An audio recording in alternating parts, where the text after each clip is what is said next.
Good afternoon and hello again. We are here for part two of our discussion of the evolution of the American presidency. During this session, we will talk about some theories of the expansion of presidential power. We'll talk about some potential explanations for the expansion of presidential power through time. We'll talk some about the history of staffing of the White House, and we will talk about how context makes a difference to presidential power. So without further ado, we will go ahead and share the screen with my computer.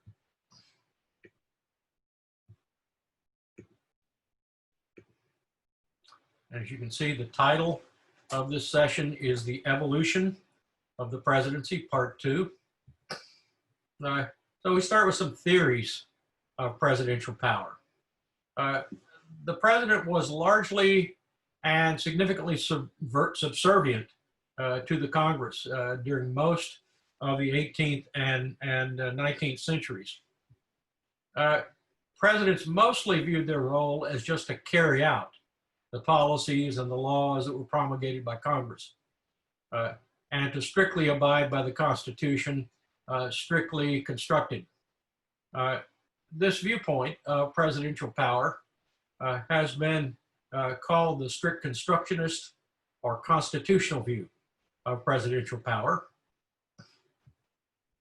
William Howard Taft offered the most cogent view of the strict constructionist presidency.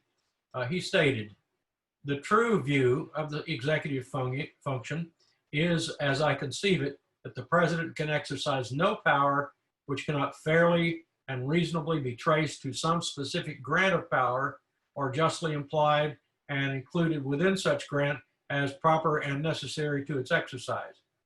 Such specific grant must be either in the federal Constitution or in an act of Congress passed in pursuance thereof. There is no undefined residuum of power that he can exercise because it seems to him to be in the public interest. Presidential power must be justified and vindicated by affirmative constitutional or statutory provision, or it does not exist." Note that this view that Taft promoted in the early part of the 19th century was in diametric opposition to George Washington's view of the presidency and Alexander Hamilton's view of the presidency. For evidence on this, see the discussion of Pacificus versus Helvidius that was referenced in the stuff on the Constitutional Convention and the President of the Constitution. However, there were exceptions in the 19th century to this rule. I just mentioned Washington. Washington declared neutrality in the war between France and the great powers in Europe. Similarly, and there was no constitutional grant of the presidential authority to declare neutrality. Thomas Jefferson exercised extra constitutional power by completing Louisiana Purchase. Similarly, Andrew Jackson thwarted the will of Congress with his vetoes of laws providing for internal improvements and the reestablishment of the Second National Bank. In contrast with the strict constructionist view, the stewardship theory holds that the president can do anything not explicitly forbidden by the Constitution or by laws passed by Congress under its constitutional powers. Theodore Roosevelt embraced this view as president and explained it in his autobiography.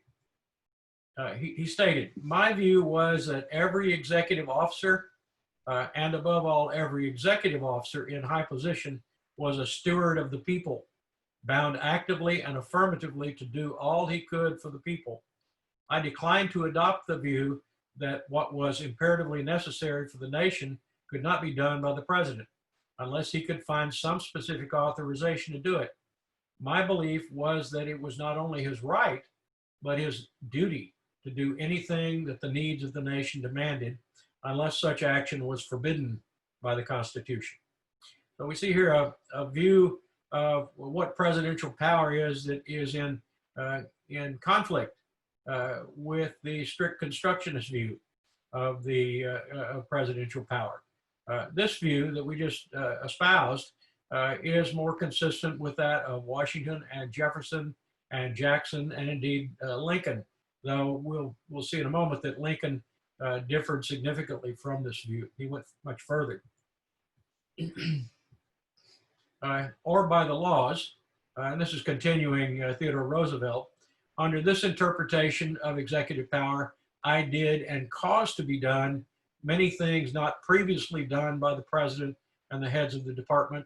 I did not usurp power, but I did greatly broaden the use of executive power. In other words, I acted for the common well-being of all our people, whenever and in what measure was necessary, unless prevented by direct constitutional or legislative prohibition. So Theodore Roosevelt had a much more expansive view of presidential power than did his successor, William Howard Taft. The prerogative theory is the most expansive theory of presidential power. John Locke defined the concept of prerogative power in his second treatise of government as the power to act according to discretion for the public good without the prescription of law, and sometimes even against it.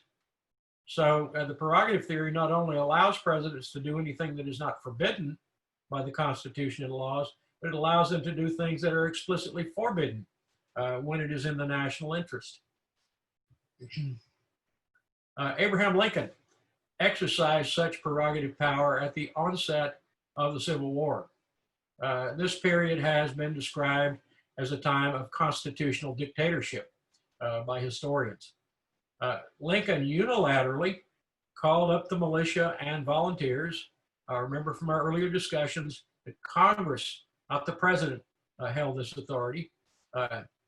He blockaded southern ports. He expanded the Army and Navy beyond the limits that were set by statute. Remember that it is Congress that has the authority to raise an Army and a Navy and to fund the Army and the Navy. He pledged the credit of the United States without congressional authority to do so. In other words, he borrowed money without congressional authority. He closed the mail to treasonous correspondence.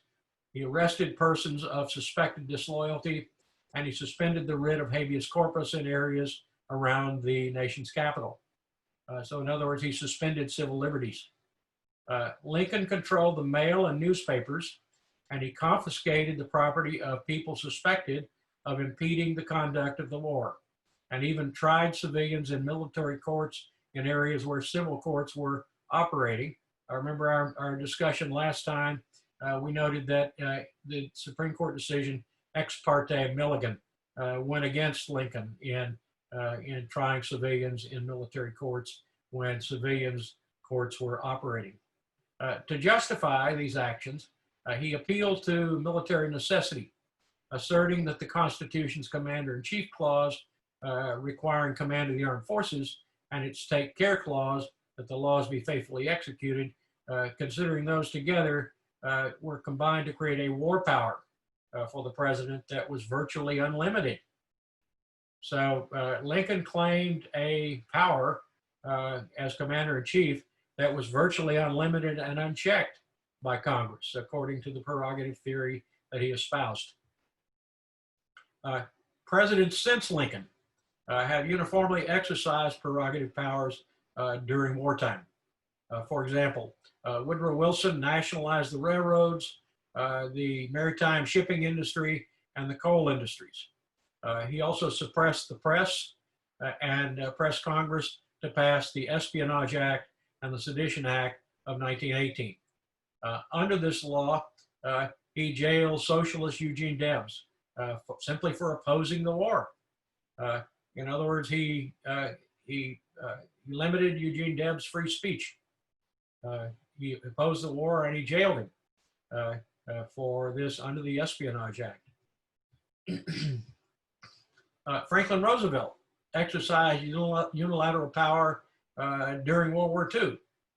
While Congress wanted to keep the U.S. neutral in the initial years of World War II, Roosevelt was committed to helping to bring the Allies as much as he could.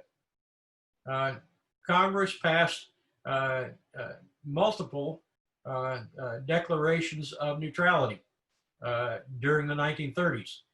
All the while, Franklin Roosevelt is exercising unilateral power to help Great Britain and the Allies. When Great Britain ran out of money, FDR unilaterally announced the Lend-Lease program.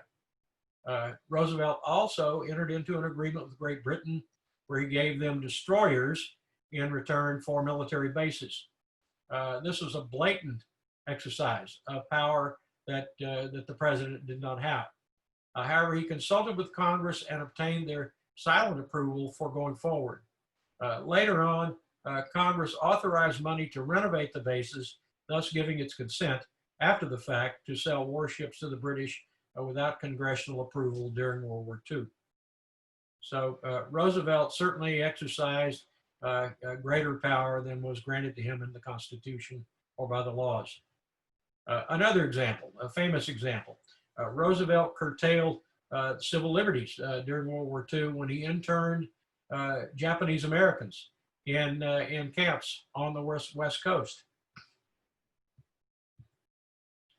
All presidents since Roosevelt have subscribed to the prerogative theory of presidential power and have used that theory to develop and legitimize independent war-making power for the office of the president and to enlarge the president's internal police powers.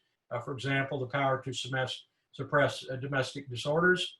You're not old enough to remember it, but the National Guard was called into Kent State University and killed a bunch of Vietnam War protesters at Kent State University.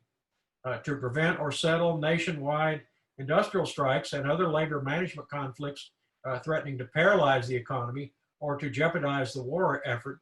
Famous case here, Truman nationalized the steel mills, and Truman's activity in nationalizing the steel mills was challenged in court by Youngstown Sheet and Tube Company versus Sawyer, who was representative of the United States, and to pursue wars that were not declared by Congress. Presidents have pursued wars that were not declared by Congress, including Vietnam, Panama, Grenada, Iraq twice, Afghanistan, and so forth.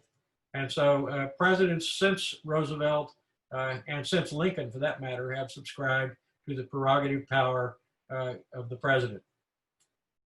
They have relied in particular on Lincoln's conception of inherent powers attached to the presidential office by Article 2, Section 1, Clauses 1 and 8, and Section 2, Clause 1 of the United States Constitution. So presidents read their power to make war quite expansively. So more generally, presidential power has increased through time. Why has it increased through time?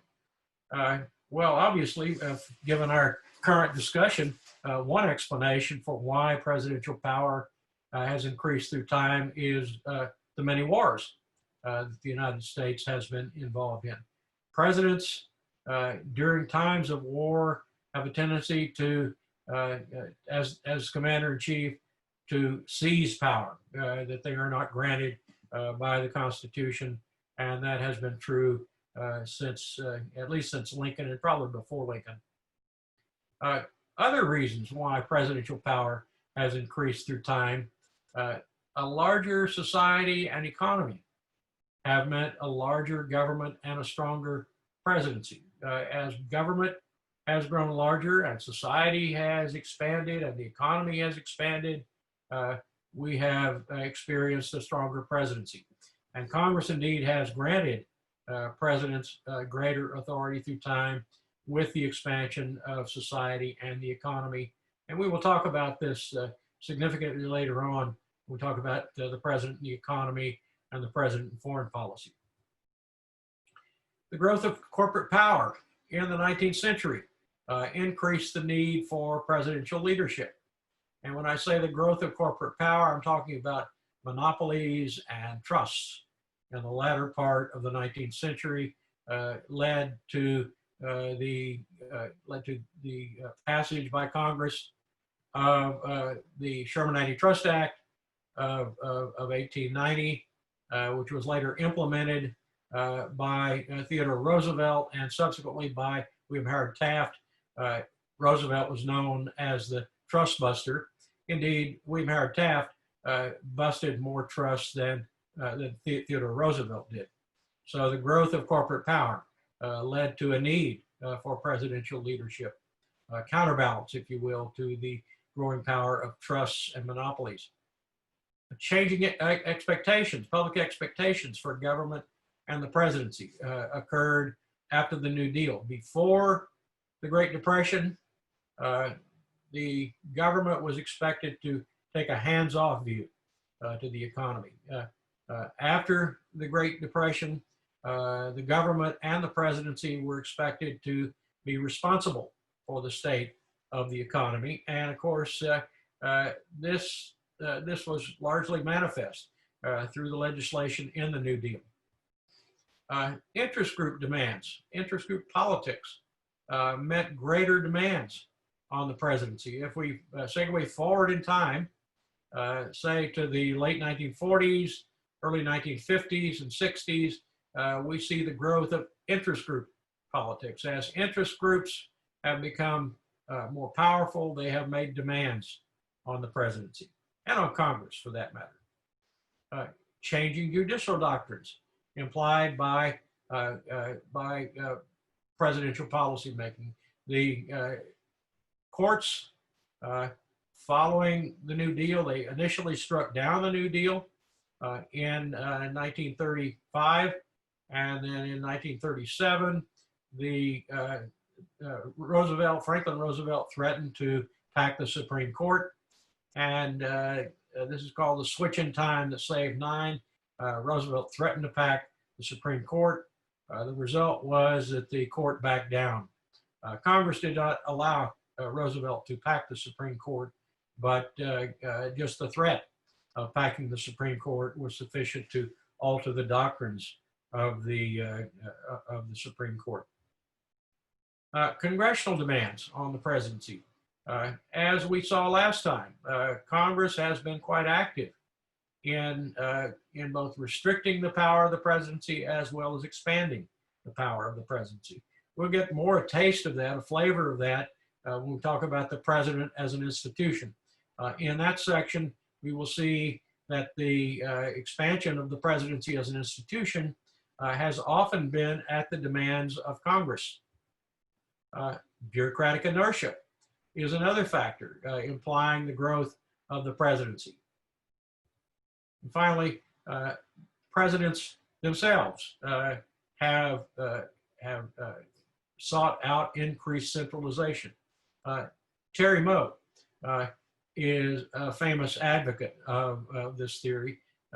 Moe has argued that the presidency is an adaptive institution and that presidents are self-interested entities, and therefore in their adaptation, what they do is they thrust to bring power centrally into the White House so that they have greater control over outcomes.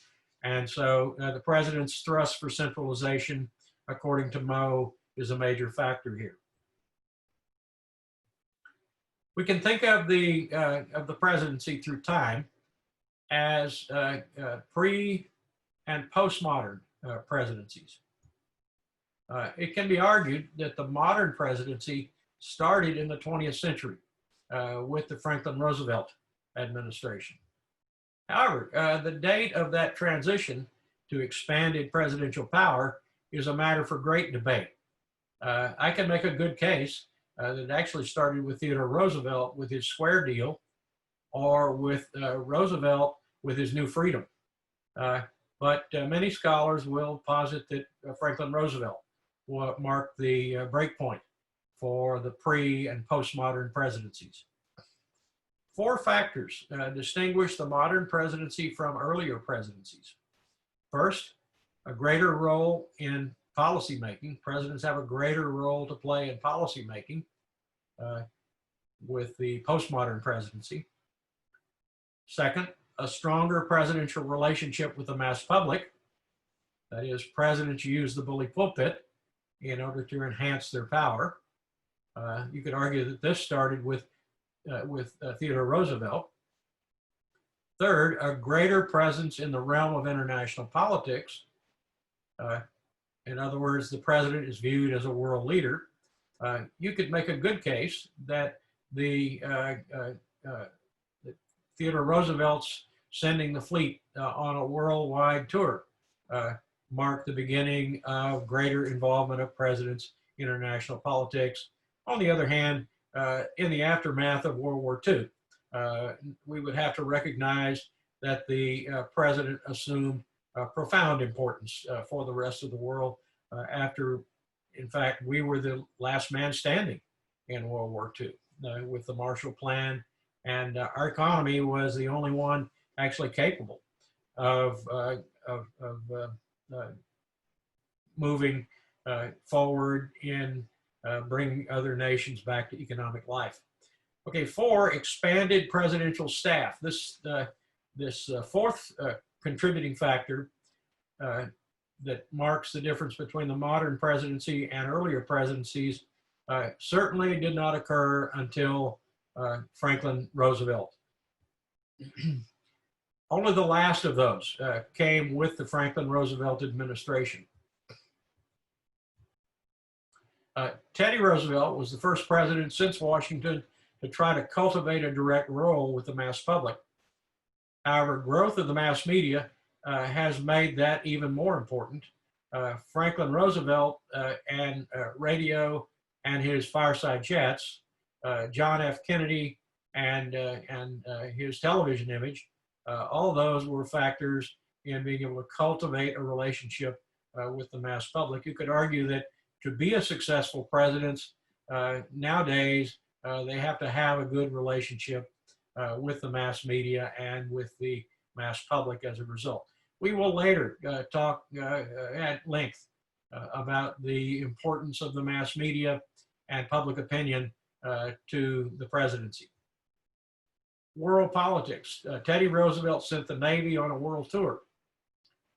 Woodrow Wilson was an active participant in world politics, and some would say the primary force in negotiating the Treaty of Versailles that ended World War I. However, the U.S. became the dominant world player after World War II. Arguably, Wilson was the first president to send Congress a comprehensive legislative agenda. By 1953, that tradition had become so entrenched that Eisenhower was very roundly criticized for not submitting a comprehensive legislative agenda. Of course, this would be the first year that Eisenhower assumed office. Expansion of presidential staffing did not occur until the FDR administration, and it came upon the recommendation of the Brownlow Commission for creating the Executive Office of the President. Okay, so let's shift gears here just a little bit and talk about the staffing of the executive from beginning to present. George Washington established a cabinet of 4 men to provide advice on the core affairs of government. He chose Thomas Jefferson as Secretary of State. Jefferson was a natural choice because he had been ambassador to Paris at the time of the Constitutional Convention. There were 3 other cabinet members, all of whom were strong Federalists. Note that Jefferson was not a strong Federalist, but later became a leader of the Democratic Republican Party. Alexander Hamilton was a Federalist and Secretary of Treasury. Henry Knox was a Federalist and Secretary of War. And Edmund Randolph, a Federalist, was Attorney General. Washington's vice president was John Adams, also a strong Federalist.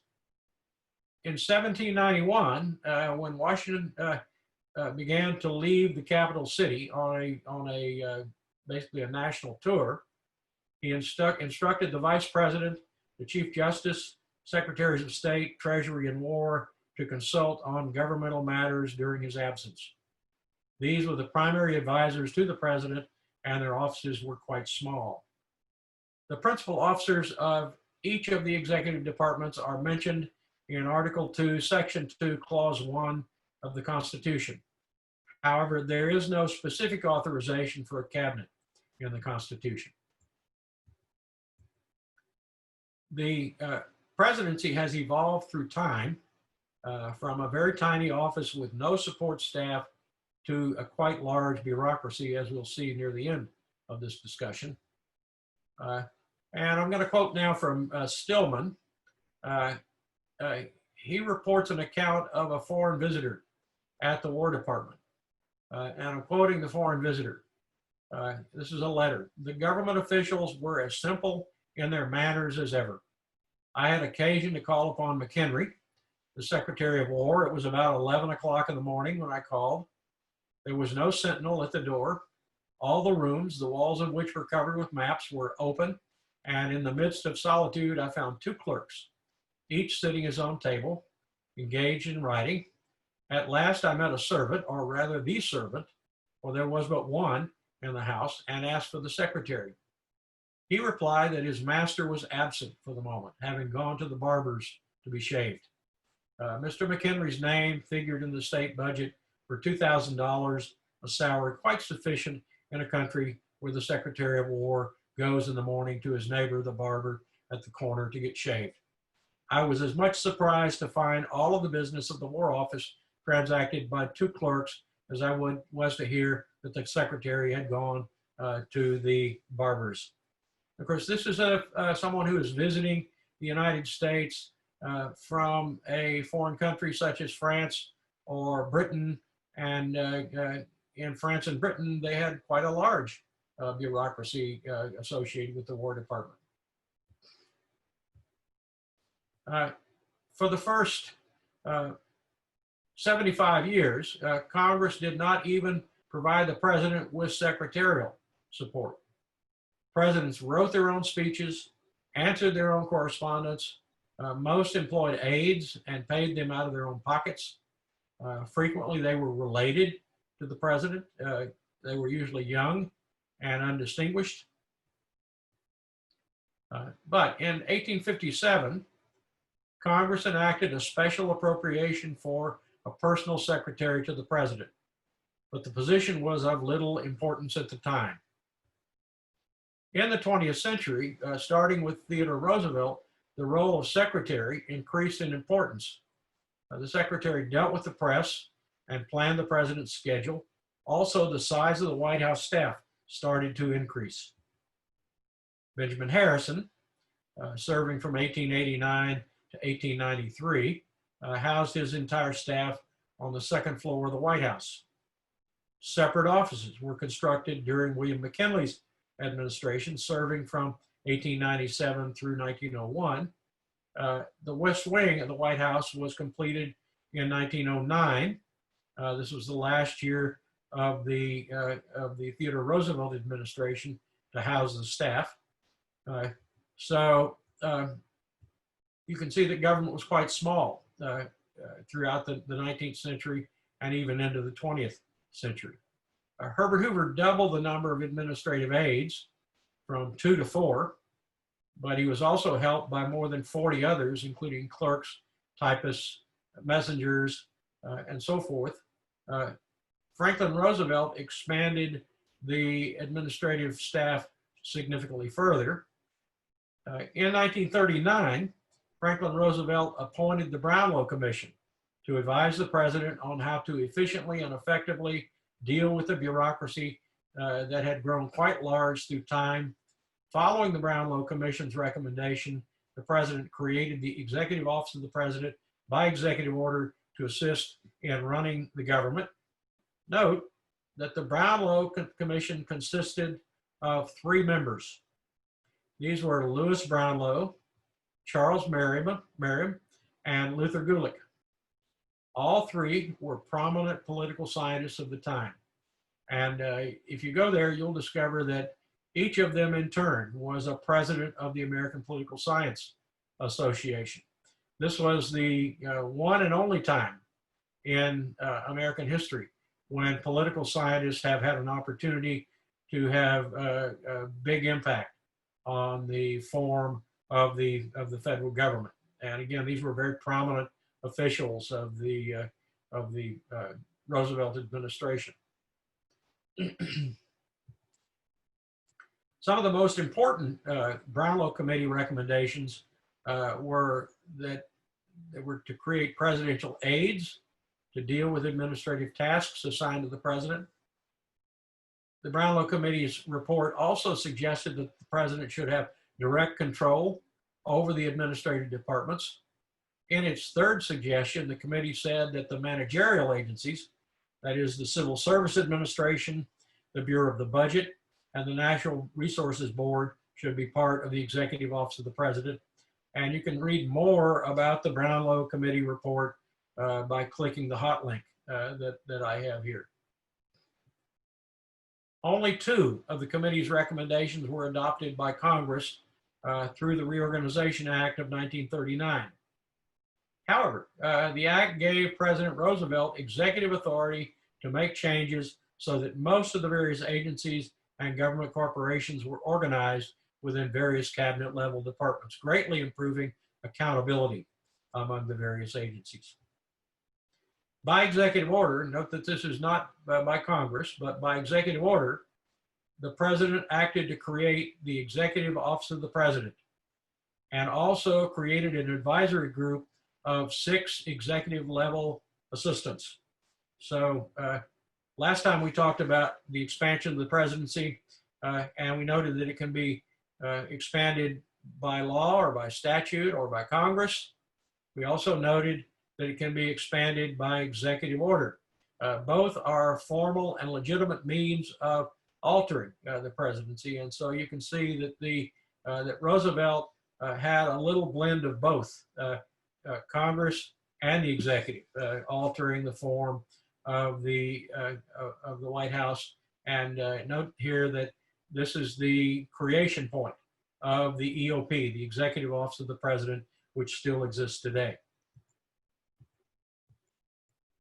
The current White House staff consists of more than about 300 people.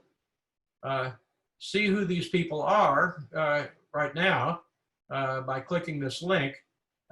Note that there's been significant turnover, but I think you'll find it interesting for us to here click this link. Let's go here and let's see what we've got. Let's go get here. Come on. Okay, this is Ballotopedia. Senior White House officials, cabinet rank officials, Director of National Intelligence currently is John Ratcliffe. Director of Central Intelligence Agency is Una Haspel. The Small Business Administration Administrator is Jovita Carranza. The Director of the OMB is Russell Vaught. The U.S. Trade Representative is Robert Lighthizer. And then we go through an entire listing of the White House personnel. And you can see this list kind of goes on and on and on. Notice over to the right, we have the salaries of the assistants to the president. They're not underpaid, but they're certainly not overpaid either, given what we can see there. Okay, so let's go back to the lecture. The EOP, that is what we were just talking about is the White House staff. The White House staff. The EOP is different. This is the Executive Office of the President, and it consists of around 4,000 people. The number has varied across different presidential administrations as new offices come and go. And I've got a hot link here for the current organization of the EOP. The current EOP, we're going to wait for this to settle. The current EOP consists of the OMB, the National Security Council, the Council of Economic Advisors, the Office of National Drug Control Policy, the Office of Science and Technology Policy, and the Council on Environmental Policy. We'll see later that there are also some minor offices associated with the EOP when we talk about the presidency as an institution. with about 2.8 million civilian employees. I think it's actually 2.9 now. The federal government, excluding the Postal Service, is the nation's largest employer. So bigger than Amazon, bigger than Google, bigger than Walmart. No other employer can come close to the size of the civilian workforce for the federal government. Interestingly, the size of the federal workforce was larger during the Reagan-Bush 1 era. It was up to 3.1 million during that period, but it also declined significantly and precipitously during the Clinton administration, and subsequently it fell to around 2.5 million during the Clinton administration, and it has risen to about 2.9 million from currently. Here's a time series of the size of the federal government, the federal employees. Okay, and you can see here, this goes all the way back to before World War II. You can see if we go to World War II, it went up very significantly. Following World War II, it went down, and then it began growing significantly until the end of the Reagan administration. By the end of the Reagan administration, it had peaked out. During the Clinton administration, it declined very sharply, so that it was about 2.8 million at near 97 in the Clinton administration. And so currently, we can see that that number is 2.9 million. Okay, so about 85% of federal employees work outside Washington, D.C. metropolitan area. That means that about 15% work in D.C. A more complete picture of the characteristics of federal employees is given here. Let's go to that hot link. Okay, this is the report of the Office of Personnel Management in 2017. And this has got seasonality of employment. It's got a lot of detail and a lot of information that you might or might not be interested in. We'll go back because this looks like it's a little bit more. Okay, here's stuff right here. Types of employment. We have 2 million employed. We have permanent employees, 1.9. We have full-time non-seasonal employees, about the same. And if you go down to salaries here, you can see that the salary of federal employees on average has been about $84,000 a year. Seasonality of employment, seasonality of average salary, okay, and so forth. Let's don't dwell on that. Okay, Paul Light, who is a political scientist, has reported that the true size of the federal government was about 9.1 million people in 2015. And you can look at Paul's report by clicking the link there. We won't go there. This includes everyone who drew a salary paid for by the federal government.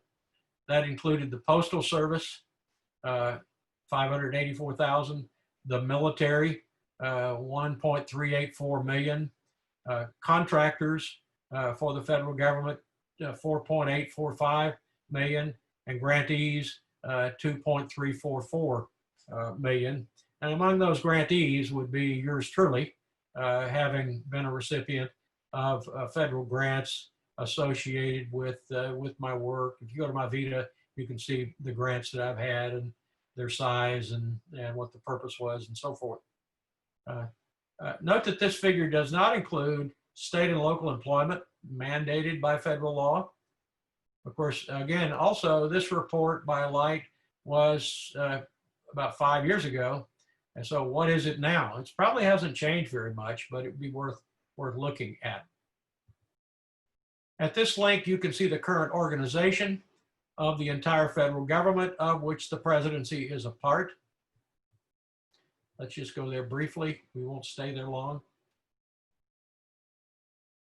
So we have branches of the U.S. government, kind of high school stuff here, how the government's organized, legislative branch, executive branch, and then here's what should be of interest to you. You have the executive office of the president with the entities in the EOP listed off there. You have the executive departments that are listed here, the sub-agencies and bureaus, of which there are a bunch listed here. Goes on and on and on. Got to have a lot to employ 2.9 million people. And here you have independent agencies, a listing of those. And you have boards, commissions, and committees, and quasi-judicial agencies. And I invite you to explore that more further, additionally. Okay, we can talk a little bit about the history of departmental level change. As I mentioned a few minutes ago, starting in 1789, government was very simple. We had a Department of State, a Department of Treasury, a Department of War, a Post Office, an Attorney General. Note that there are 5 offices there, constituting the primary functions of a government. The Department of State dealt with what? Foreign affairs. Department of Treasury dealt with domestic affairs, and particularly the budget. Department of War obviously dealt with national defense. Post Office, delivering the mail. This was, of course, provided for in the Constitution. Finally, the government's lawyer, the Attorney General.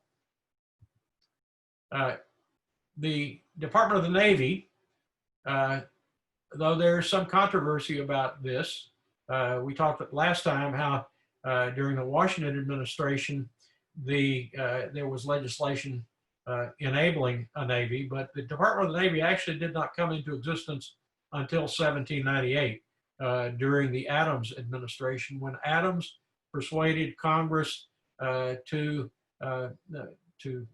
allocate money for a Navy that would fend off the piracy on American coastlines by the British, as well as by pirates generally. Notice but the time difference between 1798, when we had the creation of a Department of the Navy, and 1849. The next major department was created in 1849, the Department of the Interior. You might ask, what's going on in 1849 to cause this? We have people moving westward. You may or may not remember kind of the slogan, 49ers or bust, or the gold rush is going on in 1849. And so the Department of the Interior is created in order to take account of the development of Western lands. 1862, the Department of Agriculture was created by Congress. This agency of the federal government was initially created for the purpose of feeding the Union troops. And of course, it has existed continuously since 1862. Essentially, it represents agricultural interest when we come to today's representational purpose. 1903, who's president in 1903? It's Theodore Roosevelt. We see the creation of the Department of Commerce and Labor. 1913, you see the splitting of the Department of Commerce and Labor into 2 departments, the Department of Commerce and the Department of Labor. Note that here during the Theodore Roosevelt administration, the Department of Commerce and Labor were lumped together as part of the sort of the idea being that they perform economic functions. But here we recognize in 1913 that the commerce and labor are distinctly separate interests, and they reflect different interest groups. Notice also what happened in 1913. You have a new president, Woodrow Wilson. 1947, you see the creation of the Department of Defense. 1953, during the Eisenhower administration, the creation of the Department of Health, Education, and Welfare. 1965, the creation of the Department of Housing and Urban Development, HUD. 1966, the Department of Transportation. 1977, Department of Energy. 1980, Health and Human Services. 1980, Education Department. Notice what's happened here. Health, Education, and Welfare, created in 1953, is split into Health and Human Services and Education, reflecting the fact that different interests are represented by Education and Health and Human Services. 1988, creation of the Department of Veterans Affairs. And then finally in 2002, you see the creation of the Department of Homeland Security. And so there's a path here that reflects something important to think about. And that important thing to think about is how interest groups, historically and through time, have been influential in both the creation of federal agencies as well as in the splitting of federal agencies into separate departments. Each presidency has seen expansion in the executive office of the president as a function of both presidential and congressional interests. The Bureau of the Budget was created in 1921 to help the president with the budgeting function. It is now called the Office of Management and Budget and has been since 1970. This very important office helps the president with budgeting, efficiency management, legislative clearance, rulemaking oversight, and a variety of other functions. We'll talk about the OMB at length when we talk about the presidency as an institution later in the course. The Council of Economic Advisors was created in 1946 to help the president with implementing the Employment Act of 1946. Remember last time we noted that the Employment Act of 1946 placed the president as being accountable and responsible for the state of the U.S. economy. And in order to help the president with that task, he was given a Council of Economic Advisors. The National Security Council was created in 1947 to advise the president on matters of national security. Remember, this was the law that also created the Defense Department. The Office of Personnel Management was created in 1980 to help the president with staffing the large federal bureaucracy. OPM deals with personnel matters at the federal level. It is the chief federal office dealing with personnel throughout the federal government. If you want to go to work for the federal government, you're going to take a civil service examination, and your application will go through the Office of Personnel Management. Various presidents have also expanded EOP as a result of more personal interests. For example, George H.W. Bush established an Office of National Drug Control Policy in response to campaign promises to control the drug trade. Later, his son, George W. Bush, created the Office of Faith-Based Initiatives in response to promises that he had made to the Christian right. Okay, now let's segue into a little bit of a discussion. Pre-modern presidencies are often thought of as clerks. And a really nice summary of the pre-modern president is contained in Woodrow Wilson's book entitled Congressional Government. Woodrow Wilson was a political scientist. He was also president of Princeton University. And his book entitled Congressional Government described a president that was subservient to the Congress. Wilson didn't like that very much, and he advocated in his book that we should be more parliamentary in nature. The president should be a leader in government rather than subject to congressional government. Postmodern presidencies are characterized by increased expectations for presidential leadership and increased presidential capacity to lead. Presidents are held accountable for their leadership and for their policies. There are at least two views of the president's ability to satisfy the increased expectations associated with the postmodern presidency. Richard Neustadt argues that there is an expectations gap between what people expect of a president and the president's ability to deliver. The president's ability to lead is grounded in skill, reputation, and prestige, which determine the president's power to persuade, according to Neustadt. Neustadt argues that the president is highly constrained and that he is always subject to this expectations gap. In contrast, Terry Moe sees the presidency as less of a victim and as possessing a lot of resources for presidential leadership. He notes that the president has structural advantages relative to the Congress, including greater information and expertise. The president can use unilateral initiatives and take unilateral actions. Also, the president can politicize the bureaucracy through appointments to make the bureaucracy bend to the president's will.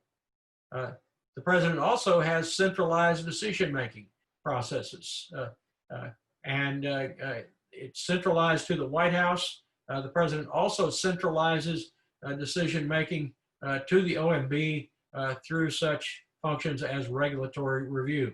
And again, when we talk about the institutional presidency later in the course, we'll talk about OMB and regulatory review. Context may be important to presidential power. The stage of the electoral cycle is arguably important.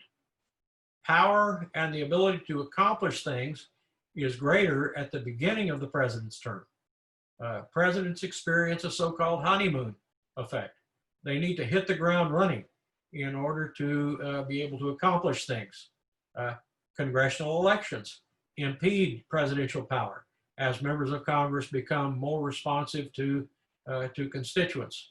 And there's also the matter of first term and second term effects, where a president who is running for office a second time is basically a lame duck. And also, if the president wins a second term, that entire term is a lame duck term, and everybody knows it. And so the president's ability to get people to cater to his will is diminished by this element of the electoral cycle.